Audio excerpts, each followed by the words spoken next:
नमस्कार दोस्तों, आज हम बात करेंगे भगवद गीता के 7वें अध्याय की, जिसे ज्ञान विज्ञान योग कहा जाता है। इस अध्याय में कृष्ण सिर्फ ज्ञान की बात नहीं करते, बल्कि भगवान को पहचानने का राज भी बताते हैं। कृष्ण का विराट स्वरूप। कृष्ण कहते हैं, मैं ही इस पूरी सृष्टि का कारण हूँ। वो बताते हैं कि प्रकृति दो तरह से होती है। अपरा प्रकृति, मिट्टी, जल, अग्नि, वायु, आकाश, मन, बुद्धि और अहंकार। पारा प्रकृति जो चेतना है, जो जीव को जिंदा रखती है। दोस्तों, हम सिर्फ शरीर नहीं हैं, हम उस चेतना का हिस्सा हैं जो पूरी सृष्टि को चलाती है। भगवान से अलग कुछ नहीं। कृष्ण कहते हैं, इस दुनिया में मेरे बिना कुछ भी अलग नहीं है। जैसे मोती धागे में गुंथे होते हैं, वैसे ही पूरी दुनिया भगवान में जुड़ी हुई है। हमें अलग लगता है, पर असल में सब एक ही सत्य का हिस्सा है। माया का पर्दा। कृष्ण बताते हैं, लोग मुझे इसलिए नहीं पहचान पाते क्योंकि उन पर माया का पर्दा होता है। ये माया क्या है?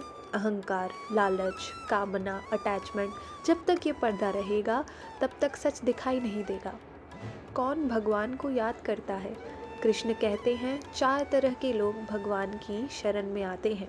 दुखी लोग, जो कुछ पाना चाहते हैं, जो ज्ञान की खोज में है, जो सच में ज्ञानी है। और कृष्ण कहते हैं, इन सब में ज्ञानी मुझे सबसे ज़्यादा प्रिय है, क्योंकि वह भगवान को सिर्फ ज़रूरत में नहीं, समझ के याद करता है। देवता और भक्ति। कृष्ण स्पष्ट करते हैं, जो जिस देवता की भक्ति करता है उसे उसका फल मिलता है, लेकिन जो मुझे समझकर भजता है उसे सत्य शांति मिलती है।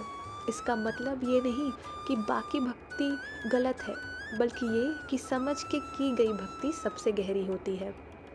आज के जीवन के लिए संदेश। दोस्तों, अध्याय 7 हमें सिखाता है, भगवान बाहर नहीं, हर जगह है। हम शरीर नहीं, चेतना है। माया ही सबसे बड़ा बंधन है। समझ के की गई भक्ति ही मुक्ति का रास्ता है। जब हम भगवान को सिर्फ मांगने के लिए नहीं, समझने के लिए याद करते हैं, तब भक्ति जीवन बदल देती है। ज्ञान विज्ञान योग का मतलब है जानना भी और अनुभव भी करना। अगले अध्याय में हम बात करेंगे अक्षर ब्रह्म और मृत्यु के राज पर। अगर आपको ये एपिसोड पसंद आया हो तो प्लीज़ लाइक, शेयर और चैनल को सब्सक्राइब कीजिए हैं। मिलते हैं भगवद गीता के अध्याय 8 के साथ। जय श्री कृष्ण।